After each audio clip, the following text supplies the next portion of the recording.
Los animales, dependiendo de si pueden mantener la temperatura corporal o no, los clasificamos en animales poiquilotermos.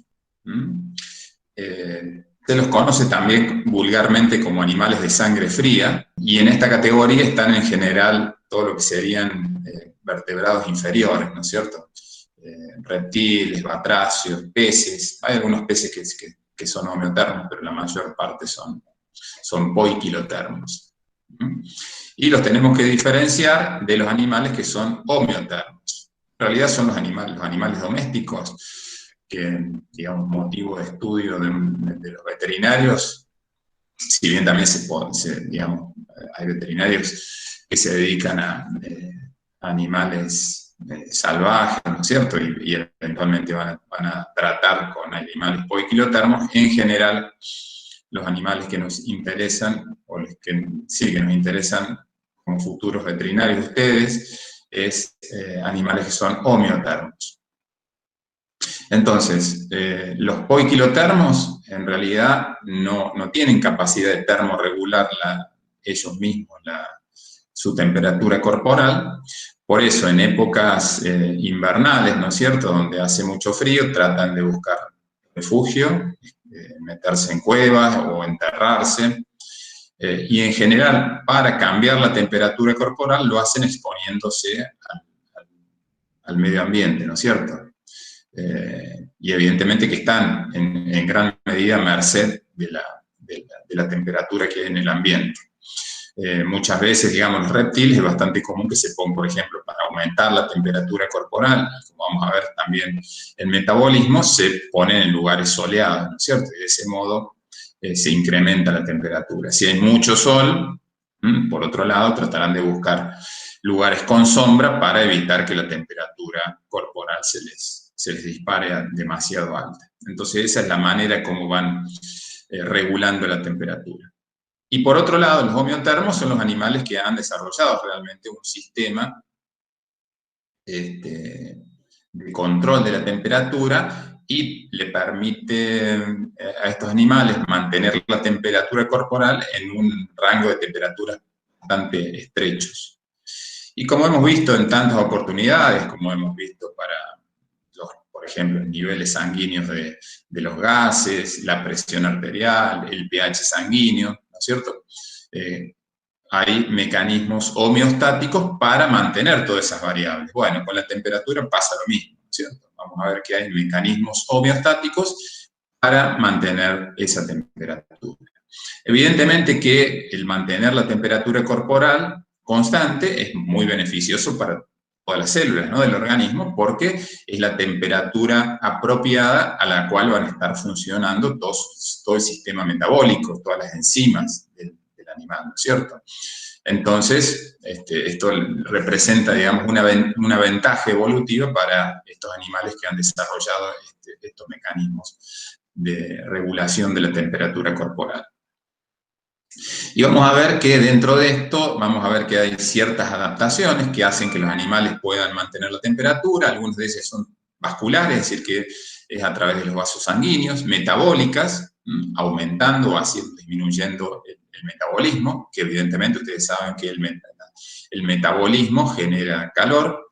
Después hay otras maneras como el tiriteo, ¿no es cierto?, que también es una manera de aumentar el metabolismo, porque el tiriteo lo que hace es contracciones de los músculos y esto hace que ese trabajo muscular hace que aumente la tasa metabólica y la temperatura y el calor que se produce. Y también a través de la sudoración, que vamos a ver un poco más adelante, que tiene que ver con un mecanismo para termorregular, para bajar la temperatura. Y después hay una serie de comportamientos voluntarios, ¿no es cierto?, que serían modificaciones comportamentales del animal, también con el fin de o evitar la pérdida de calor o producir más calor. Eso ya lo vamos a ir viendo a lo largo de la clase.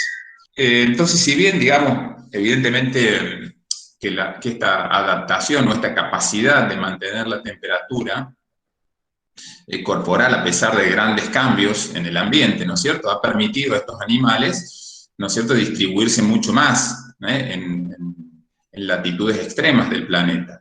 Sin embargo, hay ciertos aspectos negativos de la homeotermia. Entre ellos son que los animales que están viviendo en ambientes que son muy fríos van a necesitar grandes cantidades de alimentos para poder mantener, digamos, la temperatura corporal a través de la tasa metabólica, porque evidentemente a través de los alimentos es que los animales tienen que aumentar la tasa metabólica y de ese modo poder generar calor y mantener la temperatura. Entonces, esa sería una contra. Y si nos vamos a ambientes que son extremadamente cálidos, también, ¿no es cierto? Porque los animales van a necesitar gran cantidad de agua para, a través de la evaporación, ¿no es cierto? Sudoración y evaporación, poder mantener la temperatura corporal. Entonces, esas serían dos de las limitantes, digamos, que están aparejadas a esta capacidad de los animales de mantener la temperatura corporal. Entonces, bueno, evidentemente que si no hay mucho alimento o la falta de agua en estos climas extremos, ¿no es cierto?, podrían ser un factor contraproducente, ¿no es cierto?, para estos animales homeotermos. Pero bueno, esto es más una cuestión general. Una cosa que me gustaría, que probablemente ustedes lo vieron en física biológica, no sé, no recuerdo muy bien si está en el programa o no, pero debería ser algo que deberían haber abordado en esa asignatura, que en realidad muchas veces nosotros confundimos y, digamos, cuando hablamos coloquialmente utilizamos calor y temperatura como si fuesen lo mismo, ¿no? Como si fuesen sinónimos. Pero en realidad no es lo mismo. Son términos que están relacionados, o conceptos que están relacionados, pero en realidad significan cosas diferentes. Y acá yo les pongo si se quiere, una descripción, una definición de lo que sería el calor. Es la cantidad de energía, ¿no es cierto? Y estaría relacionado con el movimiento de las moléculas que componen un determinado objeto o cuerpo, ¿no es cierto? Cuando el calor entra en un cuerpo, se produce calentamiento, y cuando sale, ese cuerpo se estaría enfriando. Incluso los objetos más fríos poseen algo de calor. Por ejemplo, si ustedes piensan en un trozo de hielo, un cubito de hielo, ¿no es cierto?, tiene calor, algo tiene de calor. Porque si, a pesar de que está congelado, los átomos están en movimiento. Acuérdense que el movimiento de los átomos, ¿no es cierto?, el calor es una forma de energía, ¿no es cierto?, y estaría relacionada con el movimiento de los átomos y las moléculas que están formando parte de ese objeto, de ese cuerpo. En realidad, y vamos a ver que el calor en general lo medimos en kilocalorías, por ejemplo, o calorías, son términos que también son un poco, significan lo mismo en realidad, ¿no es cierto? Calorías o kilocalorías.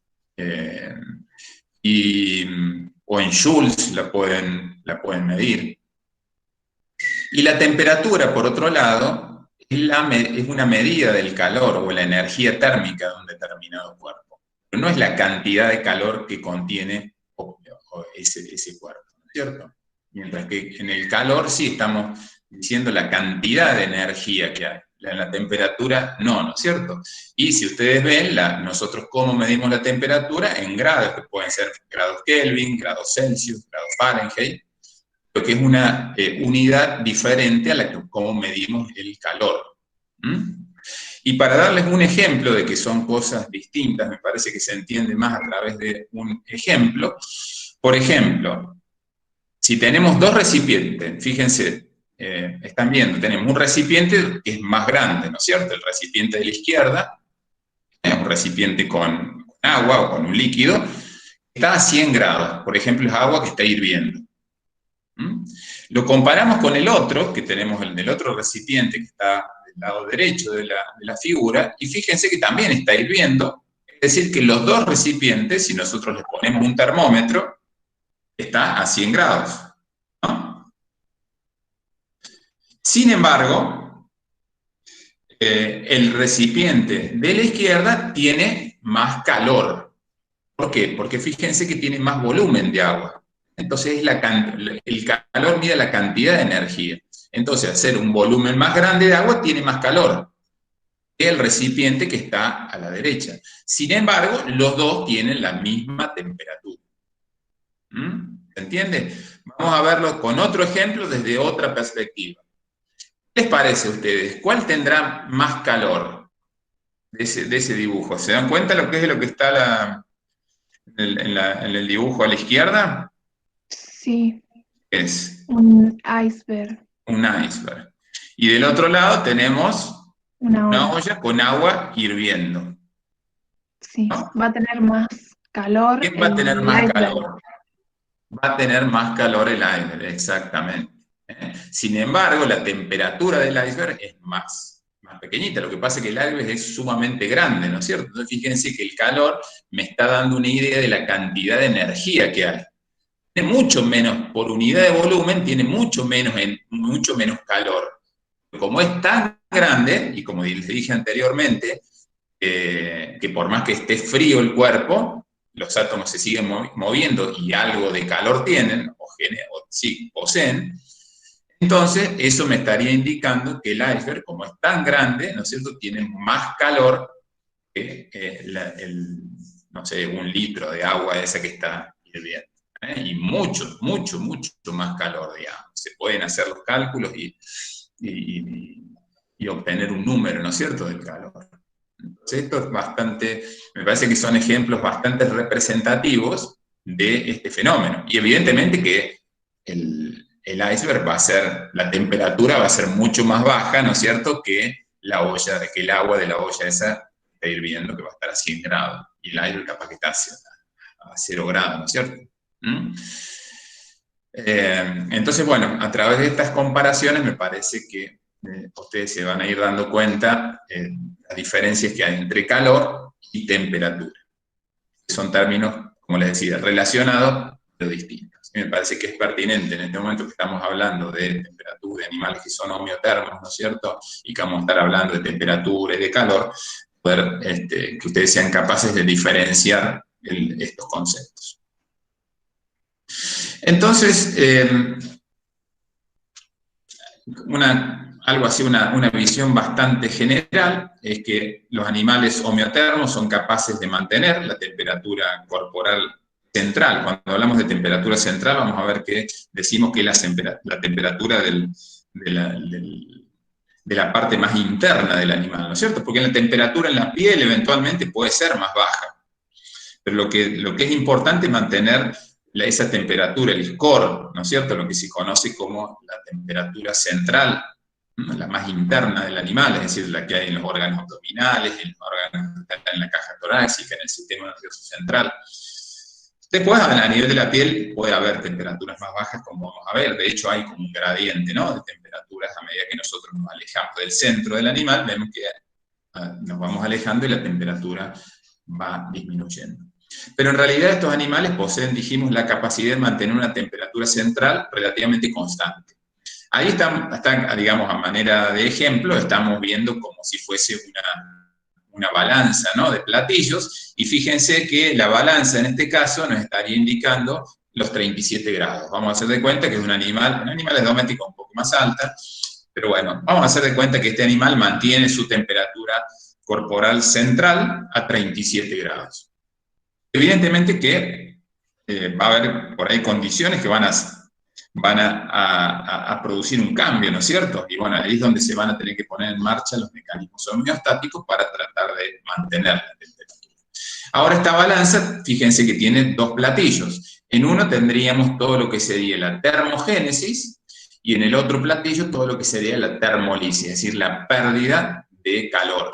Mientras que en la termogénesis tendríamos todo lo que sería ganancia de calor o generar calor. Entonces, fíjense que dentro de los procesos que generan calor tenemos la tasa metabólica basal, que ya la vamos a definir, es la energía mínima que se necesita para que esas células, para que todas las células del organismo se puedan mantener, ¿no es cierto?, funcionando correctamente. Normalmente, ¿por qué hablamos de tasa metabólica basal? Porque asumimos que es un individuo que está en reposo, está tranquilo, en un ambiente donde hayan pasado varias horas, por lo menos 12 horas, de la última ingesta de alimento, es un animal que está tranquilo, o una persona, y en un ambiente que está aproximadamente a una temperatura confortable, ¿no es cierto? Llamémosle 20, 24 grados. Entonces, se mide ahí el consumo de oxígeno y eso nos daría la tasa metabólica basal. O sea, es la mínima energía que hace falta para que esas células, ¿no es cierto?, para que las células del organismo, el organismo pueda mantenerse funcionando. Es decir, que todos los procesos básicos celulares que se tienen que producir para que las células se mantengan vivas, se están produciendo. Pero el animal no está haciendo ninguna actividad, no hace calor ni frío, ¿se entiende? Porque vamos a ver que todas esas variables nos hacen modificar la tasa metabólica basal.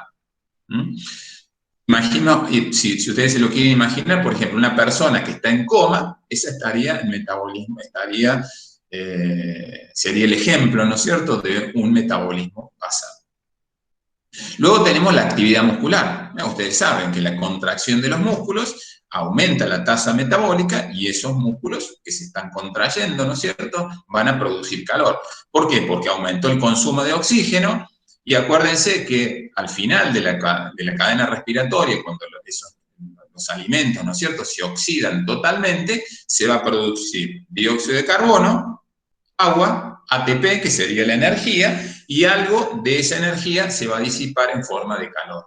Entonces, un músculo que está contrayéndose genera calor.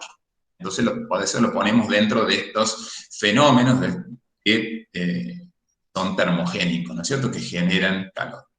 Y después tenemos la acción dinámica específica, o efecto termogénico de los alimentos, que es cuando los animales consumen todos los procesos de digestión, de absorción y distribución de sus nutrientes también, ¿no es cierto?, tiene un costo energético y genera calor. Entonces, por eso yo les decía que para medir la tasa metabólica basal tiene que haber pasado por lo menos 12 horas, ¿no es cierto? O sea que el animal no tiene que haber consumido alimento, sino en caso contrario, esa acción dinámica específica o efecto termogénico de los alimentos me va a estar haciendo aumentar la tasa metabólica.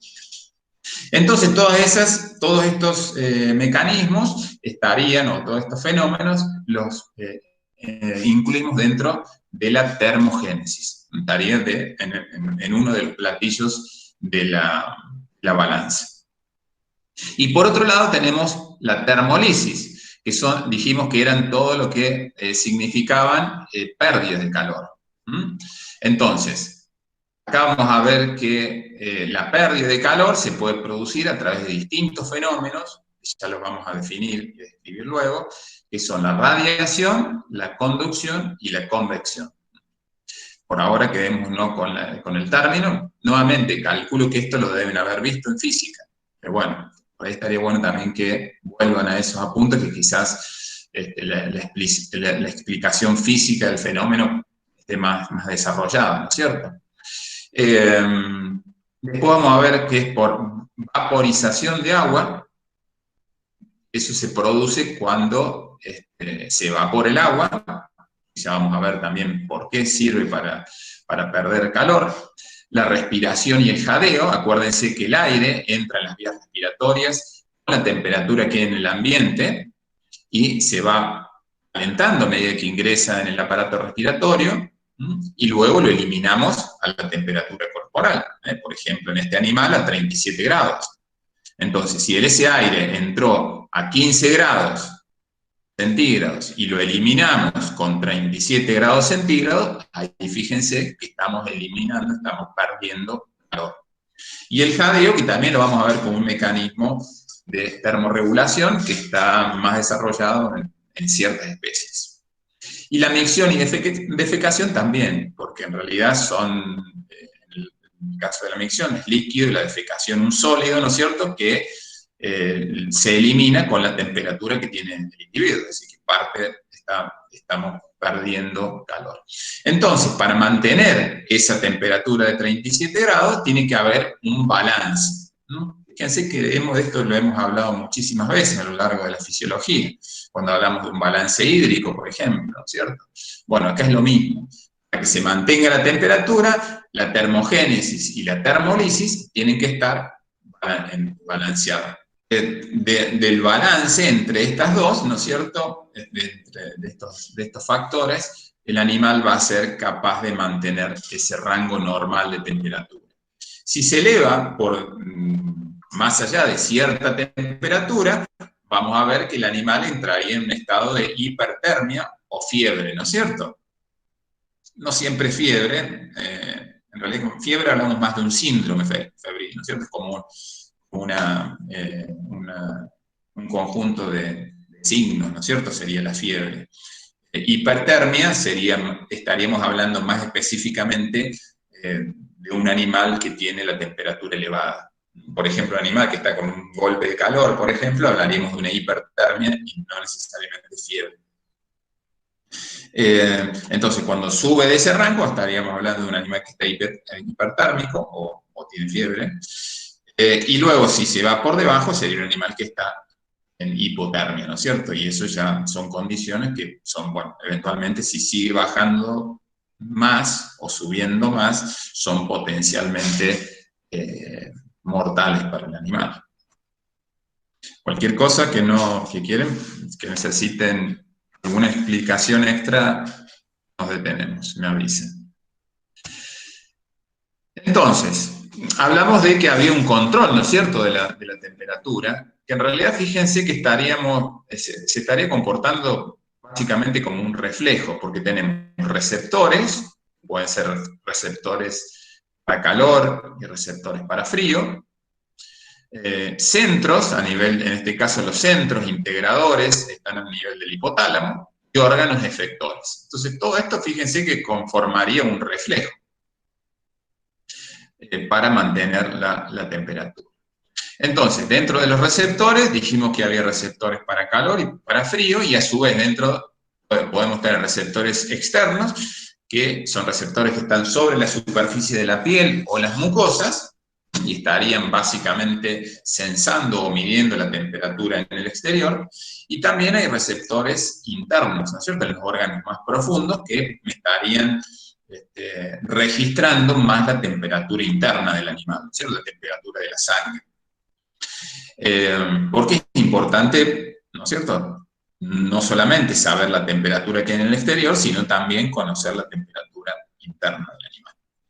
Esa información vamos a ver que se lleva por vías aferentes hasta los centros hipotalámicos, que son las unidades termosensibles, que son las encargadas, son neuronas que van a estar integrando, ¿no es cierto?, van a recibir esa información, y en base a la información que reciben de los receptores de calor y frío, van a elaborar una respuesta y la van a canalizar a través de vías eferentes a los órganos efectores. Los órganos efectores son bastante variados. Los vasos sanguíneos, por ejemplo, vamos a ver que hay ciertas respuestas que son metabólicas, que están dadas a través de hormonas, respuestas sudorales, eso sería a través de las glándulas sudoríparas, aumentando la secreción, escalofríos, que son o el tiriteo, que es esas contracciones, ¿no es cierto?, involuntarias de los músculos. Después, algunas voluntarias, que son las comportamentales, es decir, que el animal cambie el comportamiento para, de algún modo, tratar de conservar la temperatura o de aumentar la eliminación del calor en realidad, más que temperatura. Entonces, eso es lo que vamos a estar viendo a lo largo de esta clase. Entonces, dijimos que los centros termorreguladores están a nivel del hipotálamo. En realidad hay como dos porciones. Una es en el hipotálamo anterior, donde dice núcleo preóptico. Este es un corte, ¿no es cierto?, del sistema nervioso central. Vemos, este sería el hipotálamo. Acá tenemos la hipófisis, para que ustedes se ubiquen. Y acuérdense que en el hipotálamo está formada por una serie de núcleos hipotalámicos, que son estructuras pares, ¿no es cierto? Es decir, hay una a cada lado. O sea, el núcleo preóptico hay uno del lado izquierdo y del lado derecho, y así sucesivamente. Entonces hay una área hipotalámica anterior, que ya vamos a ver con qué está relacionada, y un área hipotalámica posterior, ¿no es cierto? En esas dos áreas estarían neuronas, que serían las encargadas de procesar toda la información proveniente de los receptores térmicos, tanto centrales como periféricos. Entonces, viéndolo un poco en funcionamiento, este sistema de regulación, vemos que los receptores térmicos, como dijimos, los cutáneos y los internos, van a mandar la información al hipotálamo, y dijimos que la parte anterior del hipotálamo sería el centro termolítico, es decir, la activación de esa área hipotalámica anterior, lo que va a causar es un aumento de la eliminación del calor. ¿Cómo lo hace esto? Vamos a ver que bajan las hormonas, que ya vamos a ver que estas catecolaminas y las hormonas tiroideas son hormonas van a tender a aumentar la temperatura, por ende, lo que va a hacer cuando se estimula esta área hipotalámica anterior es disminuir la secreción de catecolaminas y de hormonas tiroideas, por un lado. Entonces vamos a ver que el metabolismo de ese animal baja. Entonces, por eso lo consideramos como una función termolítica. Luego va a producir vasodilatación periférica. Ya vamos a ver, yo se los adelanto acá, pero ya vamos a ver cómo estaría funcionando esa vasodilatación periférica. Pero básicamente, imagínense que es como un radiador, ¿no es cierto? El radiador de un auto o el radiador que ustedes habrán visto en el sistema de calefacción de una casa o de un departamento, ¿no es cierto? A través de ese sistema de radiadores, lo que hace es aumentar la superficie de contacto de ese líquido con el exterior, se va a ir saliendo el calor, ¿no es cierto? Se va a ir perdiendo calor a través de ese sistema de radiadores. Bueno, de manera análoga estaría funcionando los vasos sanguíneos, ¿no es cierto? Los vasos sanguíneos superficiales que están sobre la superficie del cuerpo, digamos, los más superficiales, en contacto con la piel. Si se produce vasodilatación, al estar fluyendo la sangre a través de ese lecho capilar, lo que va a hacer es va a estar transfiriendo calor desde la sangre hacia el exterior. ¿Ven? Entonces, estaría perdiendo calor porque estaría saliendo calor del organismo. Entonces, ya después les voy a mostrar un dibujo de cómo funcionaría este sistema de pérdida de calor.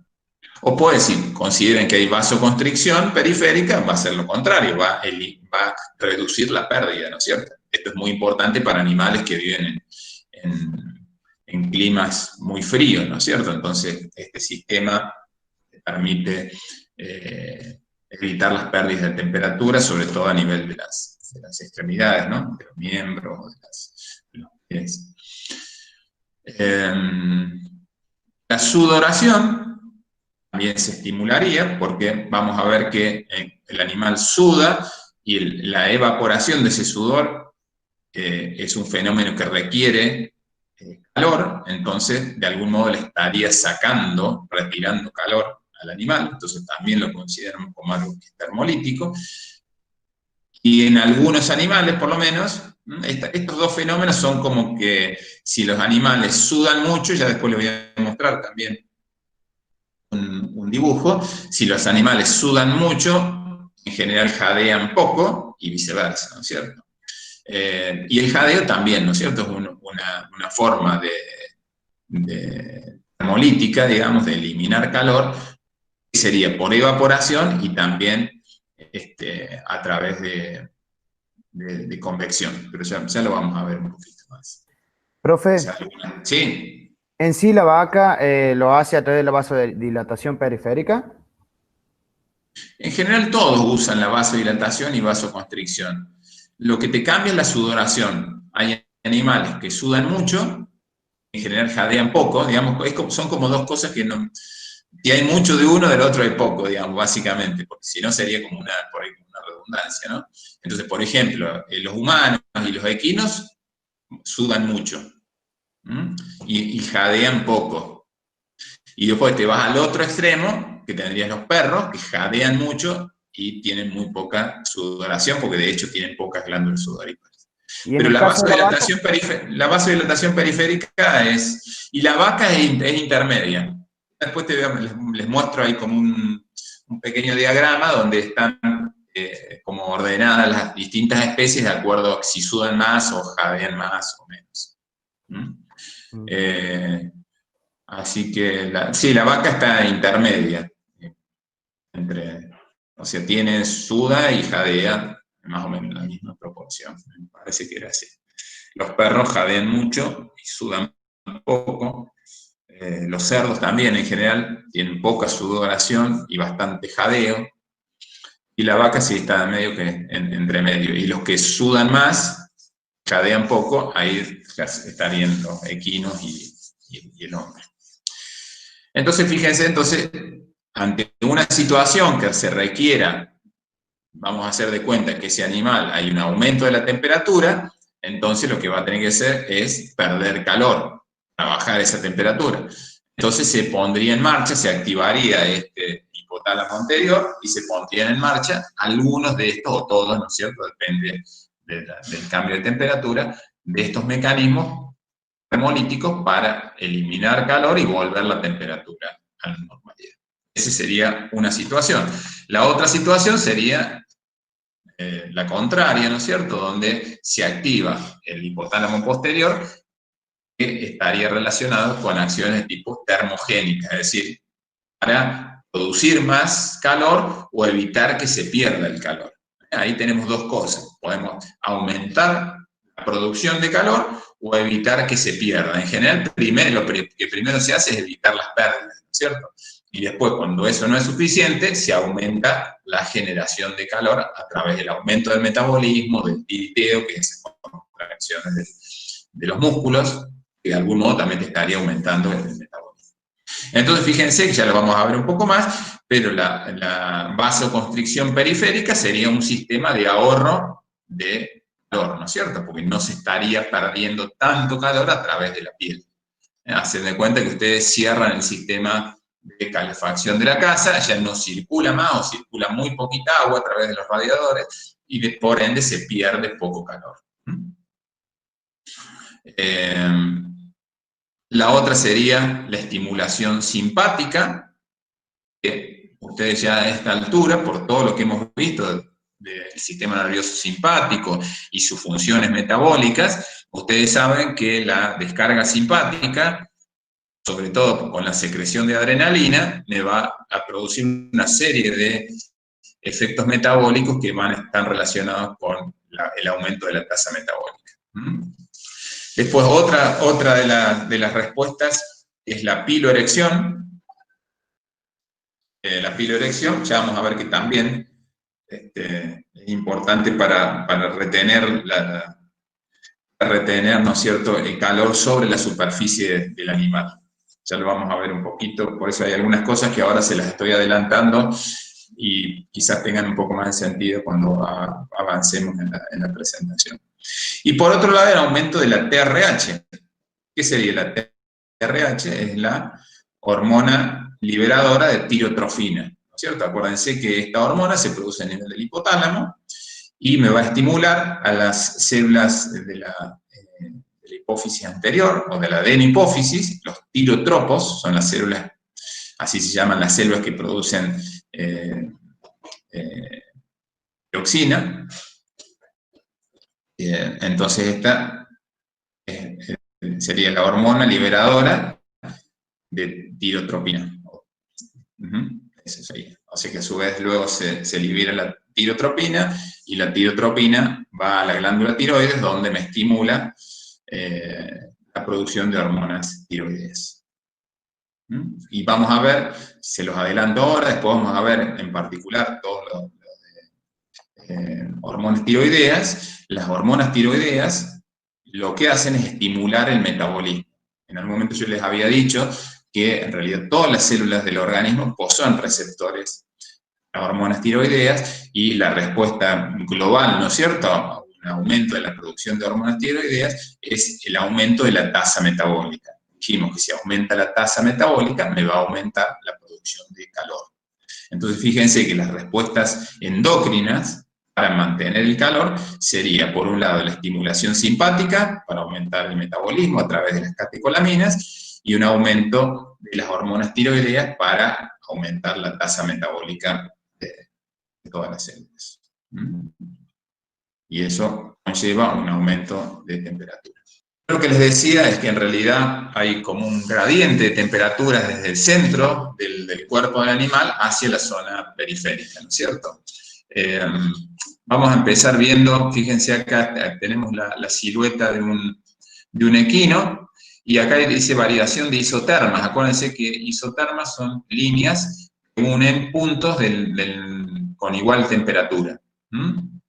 Eso quizá también lo han visto en geografía, ¿no es cierto? Cuando dibujábamos sobre los mapas las isotermas, eran, ¿no es cierto?, líneas que unen puntos con igual temperatura media. En este caso sería similar, ¿no es cierto? Nada más que aplicado a un animal. Entonces, ustedes ven que las zonas más rojas son las que tienen más temperatura, después tenemos una zona un poquito más clara, un violeta, más claro, y luego algo blanco, ¿no es cierto? Eso sería, la zona esta sería intermedia, está un poco más baja, y después lo blanco está más bajo. Quizá lo blanco esté, ahí les dice, la zona esa más clarita está a 36 grados, y ya lo que está en blanco está alrededor de 34 grados, ¿no es cierto? 35. Bueno, ahí acá incluso hay incluso también algunos valores. Entonces, en un animal que está en un clima cálido, por ejemplo, que sería este ejemplo de este animal, fíjense que hay más cantidad, ¿no es cierto?, del volumen corporal, con la temperatura del 38, esa es la temperatura que yo les decía, que es la temperatura central del animal, y la que es muy importante mantener. Y justamente porque ahí, en esta zona, es donde se genera, ¿no es cierto?, en todos los órganos abdominales, en el hígado, en los órganos que están en el corazón, ¿no es cierto?, todos los órganos que están en la cavidad torácica y el sistema nervioso central, esos son todos los órganos donde hay gran producción de calor, ¿no es cierto? Y de hecho, a partir de esos órganos se tiene que ir distribuyendo por todo el organismo y eventualmente ir liberándolo el calor, porque si se acumula, la temperatura se incrementaría en exceso. Ahora, si ese mismo animal lo llevamos a un clima frío, como sería el caso de la silueta de este equino o de este equino, está en la parte inferior del dibujo, ustedes ven cómo se aumenta toda esta zona blanca, que es una zona más fría. De todas maneras sigue siendo compatible con la vida, ¿no es cierto? ¿Por qué? Porque la temperatura central todavía se mantiene, fíjense. La zona central se achica y también se achica, ¿no es cierto?, lo que sería esta zona que está a 36 grados. Y aumentó mucho esta zona, que fíjense que está a 33, 31 grados, ¿no es cierto?, en las extremidades, por ejemplo. Entonces estamos viendo que este animal se reduce mucho, ¿no es cierto?, esta zona de temperatura central del cuerpo. Sin embargo, todavía es compatible con la vida del animal y se van a poner en marcha todos los mecanismos para tratar de mantener la temperatura corporal. Pero por otro lado, también toda esta zona blanca fría también es conveniente, ¿no es cierto? Porque las pérdidas de temperatura van a ser menores, porque el gradiente de temperatura entre la piel y el exterior va a ser menor y por tanto las pérdidas de temperatura también van a ser mucho menor. Se imaginan si todo el animal estuviese a 38 grados y el exterior, por ejemplo, está a 5 grados, un gradiente muy importante, ¿no?, entre la temperatura del animal con el exterior, y eso significaría gran pérdida de calor. Sin embargo, si yo tengo 31, ya tengo una temperatura más baja, bien, es más alta que el exterior, pero las pérdidas van a ser menores, porque digamos, el gradiente de temperatura también es menor. Entonces acá, si vamos a la parte izquierda, ustedes ven que sería como llamémosle un corte, ¿no es cierto?, a través, de manera muy esquemática, ¿no? Por ejemplo, a esta altura, si hacemos un corte del animal, vemos que lo que está en rojo es el centro del animal, o sea, esa sería la temperatura central, sería lo equivalente al 38 grados en este dibujo. Luego tenemos una capa superficial, que es esta violeta, que ya está más fría, fíjense, los músculos, grasa, piel podrían incluir dentro de esto. Está a menos temperatura que la temperatura central. Después hay una capa de cobertura, que eso sería lo que está cubriendo el pelo, la lana, y el aire retenido, que eso es muy importante. el aire retenido en esa capa es lo que sirve como aislante, ¿no es cierto? Por eso los animales que viven en climas fríos tienen una cobertura pilosa tan importante, ¿no es cierto? Tan densa y demás. Eso permite que quede retenido aire en esa capa y eso sirve como aislante para que el animal no pierda calor. ¿Mm? Entonces, cuanto más capa de cobertura tenga, evidentemente el animal va a estar más aislado y le va a permitir, ¿no es cierto?, hacer frente a poder vivir en climas que son más fríos, ¿no? Después hay una pequeña capa, y hay una capa por fuera de ese aire que está atrapado en el pelo del animal o en la lana, o en las plumas, tenemos otra capa más de aire que está absorbida, digamos, como que está pegadita. Que de todas maneras vamos a ver que esta capa absorbida es bastante inestable, ¿no es cierto? De hecho, si hay viento, por ejemplo, esa capa se va a ir fácilmente. De hecho, vamos a ver que es una manera de eliminación, ¿no es cierto? Por convección vamos a ver que es una manera de eliminar calor, por ejemplo. Y de hecho, por más que el animal esté quieto en un lugar donde no hay corrientes de aire, no hay viento, no hay nada, ¿no es cierto?, prendido, de todas maneras vamos a ver que también esta capa de aire es bastante inestable, porque ya se los voy a explicar. Háganme acordar después, cuando veamos convección, se lo voy a explicar. Pero bueno, de todas maneras hay como una capa como absorbida, ¿no es cierto?, pegada, llamémosle de algún modo, a la superficie del animal o de la cobertura pilosa del animal. Bien, seguimos adelante. Entonces, en general, tendríamos dos situaciones, digamos, o se podrían dar dos situaciones, una situación de hipertermia o calor extremo, o sea, calor extremo refiriéndose al ambiente que hace mucho calor, o puede ser que el animal tenga una hipertermia, o sea, hipertermia quiere decir que el animal ya su temperatura corporal está aumentada. O puede ser que no haya hipertermia, pero que la temperatura del ambiente sea muy elevada. Y de manera antagónica, por otro lado, tenemos lo que sería una hipotermia o un frío extremo, o las dos cosas juntas también se podrían dar, ¿no es cierto? Un frío extremo en el sentido de que el ambiente es sumamente frío. Entonces, un poco lo que ya estuvimos viendo, si tenemos esa condición de hipertermia y calor extremo, se activarían los mecanismos de pérdida de calor, o sea, la termolisis. ¿Cómo va a ser? A través de la vasodilatación. Dijimos que acá los vasos sanguíneos estarían, los capilares, ¿no es cierto?, más superficiales, se estarían comportando como radiadores, ¿no es cierto?, y permiten la transferencia de calor desde el animal al medio ambiente, y la sudoración y hojadeo, ¿no es cierto?, que serían las otras maneras también de perder temperatura, perder calor en realidad. Acuérdense que perder calor estaría asociado con una disminución de la temperatura. Pero fíjense, ven que no es lo mismo. Ahí nos podemos dar, ustedes se pueden dar cuenta que representan cosas distintas, calor y temperatura. Entonces el animal pierde calor, ¿no es cierto?, pierde energía en forma de calor y por ende la temperatura tiende a bajar.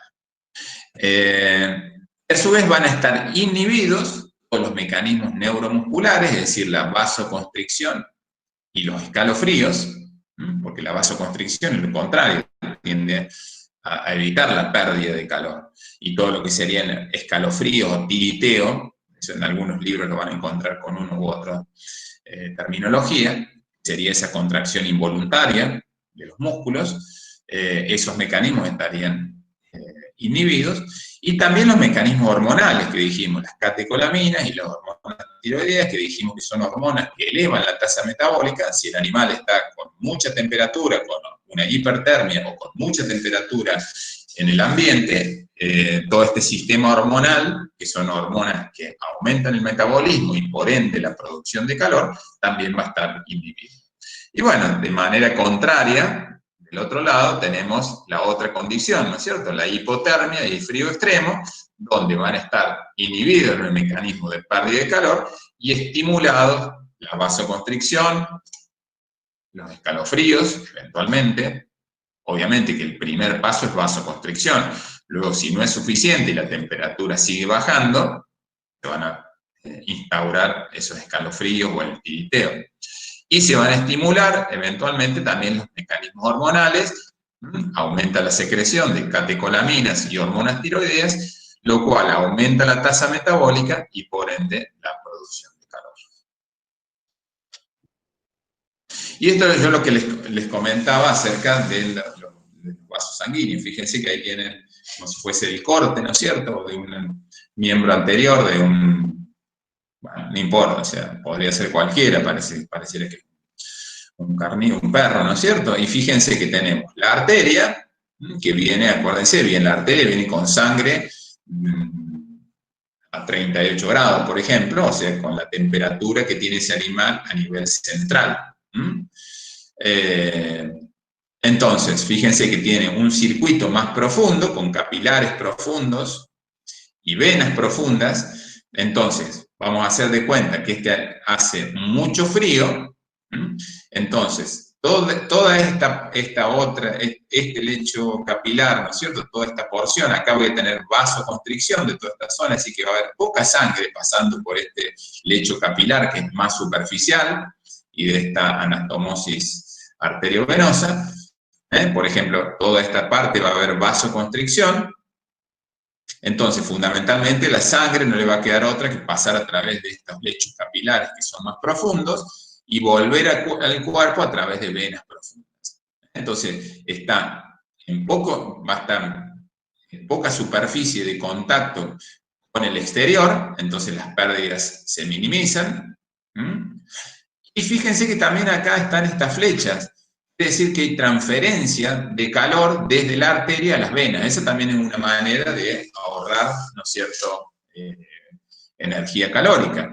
Porque esta sangre venosa, a medida que va avanzando, este sería un mecanismo de contracorriente. Fíjense que la sangre arterial circula en este sentido y la sangre venosa en este otro sentido. Entonces, esta sangre arterial que viene más caliente se encuentra con esta sangre venosa que está más fría. Entonces, acuérdense que cuando yo tengo tengo una zona que está más caliente y otra más fría, va a haber transferencia de calor desde la zona más caliente a la más fría. Eso estaría sucediendo a este nivel, ¿no es cierto? Fíjense, entonces, el calor desde las arterias, que está más elevada, la temperatura, va pasando hacia las venas que tienen menos temperatura, o menos calor. Entonces, acá se da un sistema de transferencia por contracorriente. Entonces, la sangre arterial se va como preenfriando porque va perdiendo calor, y la sangre venosa que vuelve se va precalentando a medida que va pasando, ¿no es cierto?, cerca de las arterias. Entonces, esto sería un animal que está en un clima frío. Acuérdense, acá tengo vasoconstricción, entonces el pasaje de sangre a través de estos lechos capilares y estas venas superficiales se reduce al máximo, y la mayor parte de la sangre pasa a través de estos capilares profundos y venas profundas, y eso significa un ahorro de energía calórica, porque el animal pierde menos calor. Ahora, si vamos a la situación contraria, si el animal está expuesto a un ambiente de mucha temperatura, va a haber vasodilatación en esta zona, y la mayor parte entonces de la sangre arterial va a transcurrir o va a circular por estos capilares que son mucho más superficiales, lo cual permite el intercambio calórico con el exterior, y a su vez también va a drenar, va a volver, ¿no es cierto?, la sangre a través de venas superficiales que también le permite el intercambio con el exterior. Entonces, esto estaría sucediendo en el animal cuando está en un ambiente cálido, ¿no es cierto?, con alta temperatura ambiental, y necesita eliminar calor. Se produce esa vasodilatación. Por supuesto que dentro de esos dos rangos nosotros pusimos o muy frío o muy caliente, pero después tenemos las cuestiones intermedias, ¿no es cierto? si es un animal que está en una temperatura intermedia, va a haber parte de la sangre que va a pasar por acá y parte de la que va a pasar por acá, ¿se entiende? O sea, nosotros ponemos las dos situaciones extremas. Después tenés todas las graduaciones intermedias en las cuales la circulación de la sangre se va a ir, digamos, distribuyendo por uno u otro circuito de acuerdo a la temperatura del ambiente, a las necesidades de mantención de la temperatura de ese animal. Esto es lo que le decía, perdón. Esto es lo que yo les decía, que está muy desarrollado en animales que viven en los polos, por ejemplo, ¿no? Los pingüinos, por ejemplo, los pies tienen sistemas muy desarrollados, porque se dan cuenta que son animales que están en contacto con hielo, por ejemplo. Entonces, tienen muy desarrollados estos sistemas para minimizar las pérdidas de temperatura a través de por ejemplo, los miembros inferiores, las patas que están en contacto con el hielo. Entonces, pasa muy poquita sangre como para garantizar solamente la nutrición de las células, pero muy poquito para evitar la pérdida de calor. También en los mamíferos marinos, ¿no? Que viven en ambientes fríos, aparte de aislamiento por grasa, también tienen en las extremidades desarrollados estos sistemas de contracorriente, ¿no es cierto?, de sistemas de capilares profundos para evitar la pérdida de calor. Bueno, ahora, como dijimos que la temperatura corporal la medíamos en grados, ¿no es cierto? En grados pueden ser grados Kelvin, que en realidad no se utiliza mucho, yo creo que se utiliza más para investigación.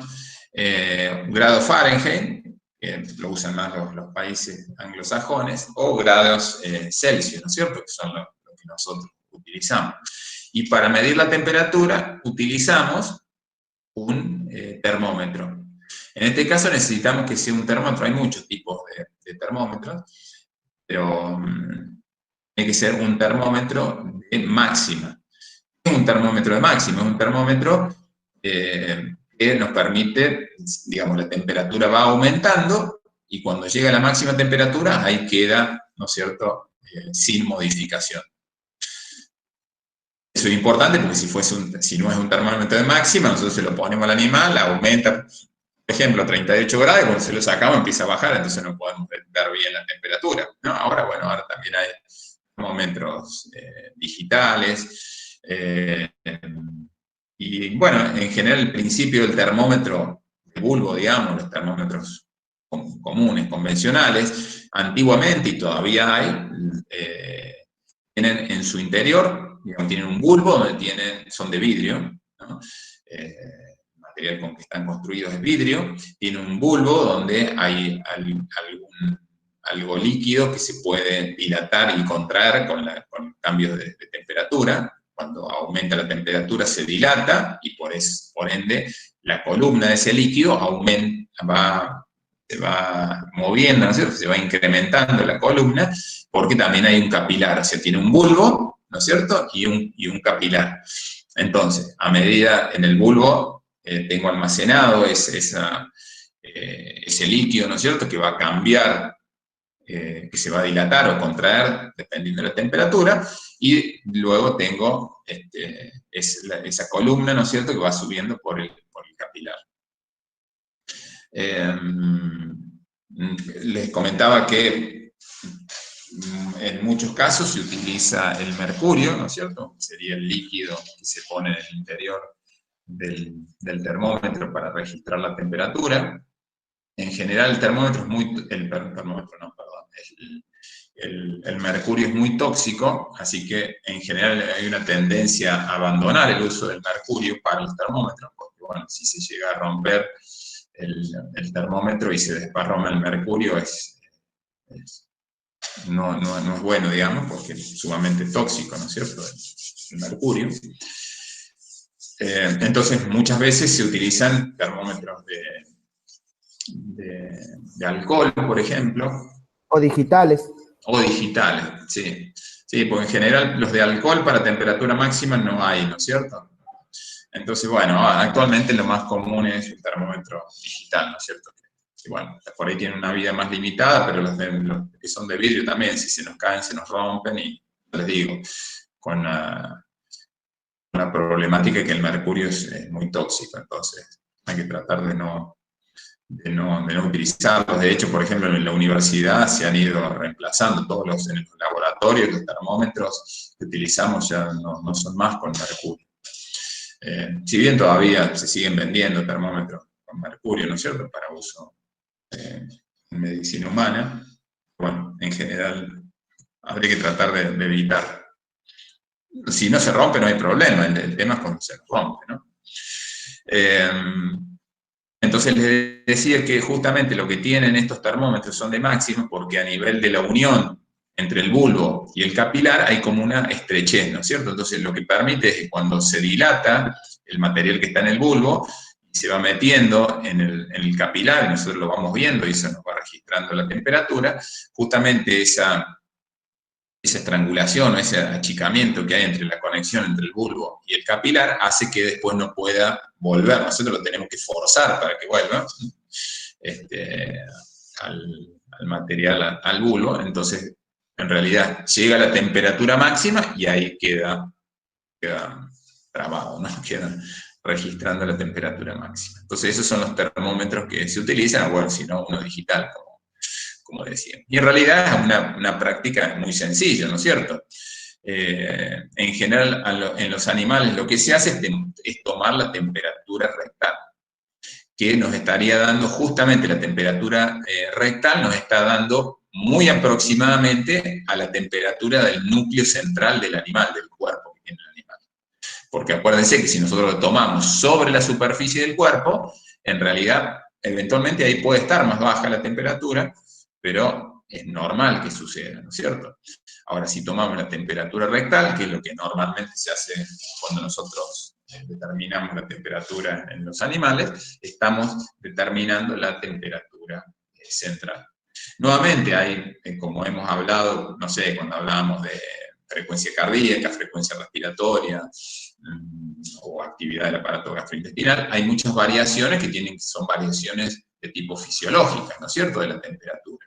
Que la temperatura no es que si un animal tiene 38 grados, no es que a lo largo del día y a lo largo de todos los días va a estar exactamente 38, sino que hay fluctuaciones. Por ejemplo, en la hora del día, la temperatura, por ejemplo, a la noche baja la temperatura corporal, y entonces a la mañana la temperatura es más baja, la mínima que llegaríamos, ¿no es cierto? Después durante el día, porque el animal se encuentra en actividad, la temperatura va aumentando. Entonces hay fluctuaciones a lo largo del día. La edad, ¿no es cierto? El tamaño corporal. En general los animales más pequeños, más chiquititos, tienen masa metabólica más alta y pueden tener temperatura un tanto más alta. El sexo, ¿no es cierto? Y dentro del sexo podríamos hablar de, por ejemplo, las hembras en distintas etapas del ciclo estral, también puede haber variaciones, ¿no es cierto?, con aumento de temperatura en alguna etapa del ciclo estral. La ingesta de agua y de comida, la ingesta de agua, acuérdense que al tomar agua, el agua viene fría, ¿no es cierto? Entonces es una manera, ¿no es cierto?, también de bajar la temperatura. O el consumo de comida, acuérdense que habíamos hablado del efecto termogénico de los alimentos, ¿no es cierto? Es decir, que cuando el animal, después de consumir alimentos, se va a generar más calor y por ende la temperatura puede aumentar. El ejercicio físico es lo mismo que sería como el equivalente al tiriteo, ¿no es cierto? O los escalofríos que se producen, me pasa que esos son involuntarios, pero el ejercicio, por ejemplo, el hecho de moverse, correr, caminar, todo eso aumenta la tasa metabólica de los músculos y aumenta la producción de calor y aumenta la temperatura. Y también, evidentemente, la temperatura ambiente. Si hace mucho calor o mucho frío, también la temperatura del animal puede llegar a bajar un poco o aumentar. Entonces, fíjense que estas son todas variaciones más del tipo fisiológicas. Después podremos ver cuáles serían las consecuencias para el animal ante un cambio de la temperatura corporal. Acuérdense que cuando veíamos pH también, ¿se acuerdan que hablamos de que había un rango de pH y eventualmente si el pH se modificaba mucho hacia el lado de la acidez o de la alcalinidad, producía la muerte, ¿no es cierto?, de esas células y del animal. Bueno, acá sucede algo similar. Ahí yo les marqué en esta tabla tenemos la temperatura rectal, acá en esta columna, y la consecuencia que provoca en el animal en esta columna. Yo les marqué acá una línea roja, que sería la temperatura normal, 38,5, 39, por ejemplo, para un bovino, para un canino. Y acá, para este lado iríamos hacia temperaturas menores, y acá, para este lado, la tabla aumentaría las temperaturas. Fíjense, si hablamos de un animal que su temperatura normal es 38, 38,5, ya cuando el animal tiene la temperatura rectal 30 grados, ya se enlentecen los fenómenos vitales. Acuérdense que la acción de las enzimas tienen una temperatura óptima para funcionar. Si baja la temperatura, el efecto de esa enzima es menor, entonces empiezan a enlentecer todos los procesos metabólicos de las células. Y fíjense que con 20 grados, esa la consideramos la temperatura letal inferior. La temperatura letal inferior quiere decir que ya cuando el animal tiene 20, nosotros ponemos el termómetro en el recto y da 20 grados, ese animal ya está muerto, ¿no es cierto? Ya causa la muerte esa temperatura corporal rectal. Entonces esa es la temperatura límite inferior, o temperatura límite no letal inferior, o temperatura rectal letal inferior. Esto como que la definiría un poco mejor. Ahora, si vamos hacia el otro lado, fíjense que estamos mucho más cerca de la muerte por una hipertermia. Fíjense que con 42, o sea, venimos de un animal que tiene 38, 38,5, fíjense que con 42, 43 grados ya se empiezan a desnaturalizar las proteínas, y se afecta la funcionalidad del sistema nervioso central. O sea, desnaturalizar las proteínas. Acuérdense que las proteínas tienen muchas funciones, muchas son enzimas, por ejemplo. Si se desnaturalizan las enzimas, ya no pueden funcionar catalizando las distintas reacciones, ¿no es cierto?, que son vitales para la célula. O si se desnaturalizan las proteínas que forman parte del citoesqueleto de la célula, también la célula ya no se puede mover, no puede cumplir la función. O si se desnaturalizan las proteínas de la membrana plasmática, del mismo modo, esa membrana plasmática ya no puede funcionar correctamente. Y ya a 45 grados, eso ya es la muerte, y estaríamos en temperatura letal superior, o más específicamente, si lo queremos definir un poco más, sería temperatura rectal letal superior, es decir, con 45 grados de temperatura corporal, ¿no es cierto?, hacia temperatura rectal, ese animal ya se muere. Fíjense que estamos mucho más cerca, digamos, en realidad de la temperatura letal superior que de la temperatura letal inferior. Fíjense, de 38 a 20 y de 38 a 45 ya causa la muerte.